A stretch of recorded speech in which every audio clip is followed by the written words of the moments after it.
All right, now we're live. So we're doing questions from questions at childrenswellness.com. So if you have questions, email them there. So the first ones we've got is on maintenance and stuff. What am I doing for maintenance? So I'm getting adjusted twice a week. I'm getting two massages a week.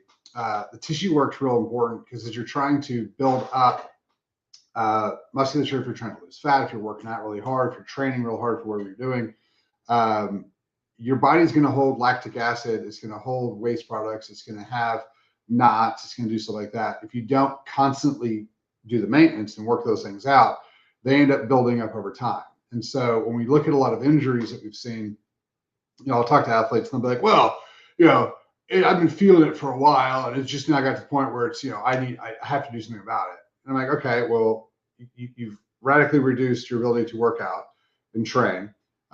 So now it's going to take me 10 days, 2 weeks to get this back to the point where you can train. And so you've greatly reduced your ability to push yourself forward. Like when I see my NFL guys during the season, we'll see them 3 times a week, 2 to 3 times a week. We're going to massages, we get the whole thing, hyperbaric, the whole deal. Same thing I'm doing. And it's a game changer for a lot of people. A lot of the pros I work with, in no matter what adjunct, whether they're bodybuilders or they're NFL or they're NBA or whatever they are, when they're training hard, we'll see them twice a week. When they're playing, we'll see them, like I said, 1 to 3 times a week. Just depends on what's going on. Because the biggest piece is that how much are you falling off? So if you put up with stuff and you're like, well, my elbow hurts, and so I'll just be easy. I'll just take it easy. Okay, so you're going to restrict your body's ability to push yourself to damage the tissue because you end up injuring a joint. So my elbow's been tweaky, not bad. I can feel it sometimes when I lift, and it hurts about 5 or 6, not enough to make me stop. But I'm getting that adjusted. I think I've gotten it adjusted every day this week, and so it'll be stiff and tight and kind of. I'll get it adjusted 30 minutes before I go work out, feel great, come back, it'll be a little bit tight. And it's been getting better as we've been going along. So instead of getting worse, it's getting better. It's getting better slower than I'd like it, but I'm beating it up every single day. So I'm getting adjusted, and we're doing lots of massage work on it, and it's been really beneficial. There's been stuff in my back that Michelle and Jen have been able to break open and really get moving. So it's been fantastic. So I'd highly recommend getting massages and getting chiropractic adjustments, depending on how hard you're training. If you're pushing yourself really, really hard, you might want to up it, a couple times a week. If you're just doing it for fun, once a week, once every 10 days is going to be probably a good solid meet for you. And then like I said, I'm jumping in the hyperbaric chamber as much as I can. So hyperbaric, I know we've talked about it before, but hyperbaric increases oxygenation of the tissue by 1,000%. And so whenever we're talking about regeneration, recovery, things like that, that's the whole game. And so getting in the chamber really helps kind of put everything back together. Taking all the supplements I take is also a very big player. So those things help tremendously. So like I said, massage, chiropractic, hyperbaric, and then obviously tons of supplementation. Next one is, what protein do I take? I don't take a protein. I have one that if you want a protein, if you want a meal replacement shake, there's one online, the Muscle Build, because it has the protein stuff, has a couple of other little things in it, and it has all the amino acids. The big fallacy is that your body wants protein. Your body doesn't want protein. Your body wants amino acids. We get amino acids from proteins. The problem is to break that protein down in order to get the amino acids out. The reason why everybody uses whey and pea protein is because whey and pea have the highest concentration of leucine. Leucine has the highest muscle protein synthesis of any amino acid. Your body uses leucine the most to put these things back together, which is a branch chain. So I just take branch chain amino acids because I want to give my body the most usable form as soon as I can. One of the things that we don't talk enough about is that what you put in your mouth has no bearing on what goes on inside your body. What you absorb is 100% what we have to worry about. So this goes back to that calories in, calories out trash. Like, oh, I ate 2,000 calories. Okay, how many of those did you absorb?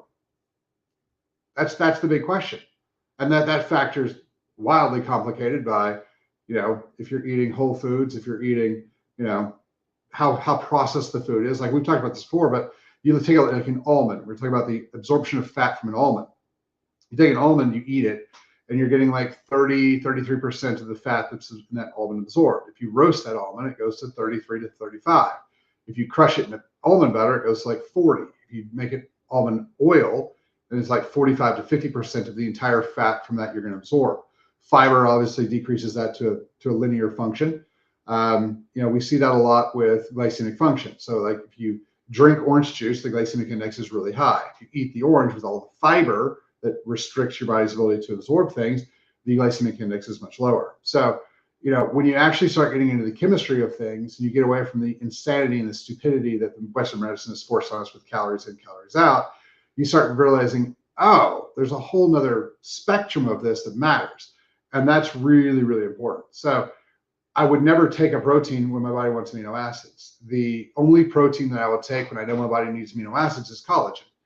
And I take collagen every morning to increase the sugar my body produces for my blood, which, by the way, your body's going to produce the sugar for your blood no matter what. So in any fasting form, whether you're glucose fed or whether you're in a fat oxidizing state or a ketotic state, your body still has to make sugar for your blood. And so it's either going to take apart your muscle tissue to get those amino acids, or it's going to take away apart something else. So I give my body collagen, which is a super easy way for my body to take that apart, break it down to amino acids, absorb those amino acids, and go. But that's the big thing. So I'm not a big fan of protein unless you're doing like a meal replacement shake. In that case, I'm much heavier into the micronutrients that you're getting, the molybdenum, the boron, all that type of stuff, than I am with how much protein's in it. Because again, you have to digest the protein, then absorb the amino acids, because your body's after the amino acids, not the proteins. But again, this is chemistry. And so once you understand the chemistry of how the body works, you understand where the levers are and you understand how to pull them. So don't be looking at proteins, look for amino acids, which is why the muscle build protein that's on the Seawell store or the pillarsofwellness.com website has all the amino acids in it. It has protein in it. It's a slower digestive function for the protein. It releases over time, but the amino acids are immediate hit. So that would be the big thing on those, getting those things in. Like I said, branch change is the biggest piece. And then what else do we have? Hold on. I keep talking about sleep. And so the question is, when do I go to sleep when I wake up? So I try really hard to be asleep by 10. So I can try to get in bed by about 9:30-ish, and then I'm up at 4. So I'm either reading. So a lot of the research that I find, I've read research that's kind of been my thing. I wake up at about 4 a.m. I read research for 2 hours every day, and then I get ready for everything else we're going to do. So that's kind of how I do mine. So it's kind of funny because once you set a bedtime and a wake up time, your body will just naturally start waking up. So a lot of times I'll wake up 3 to 5 minutes before my alarm goes off, which is awesome because it doesn't wake my wife up, which I'm a big fan of, letting her sleep. And then we kind of get going at it again. So sleep is like we've gone over and over again is hypercritical.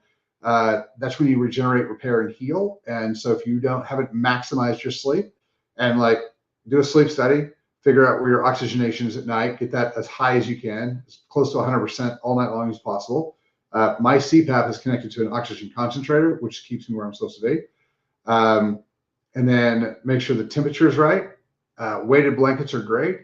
Grounding mats or grounding sheets are phenomenal. I would highly recommend those. We're going through right now trying to find some that are, I don't know why they don't like make a higher end 1,000 thread count type of, really nice sheets that's also grounding, but I haven't found them. I am still looking for them. As soon as I do, I will tell you guys about them. I'll probably put them on the Pillars of Wellness website so that you guys can have access to them. But that's the other thing. So when we start talking about grounding, and we'll go into this a little bit more, I might do a whole day on it next week. It helps reset the electromagnetic function of the body, the frequency function of the body.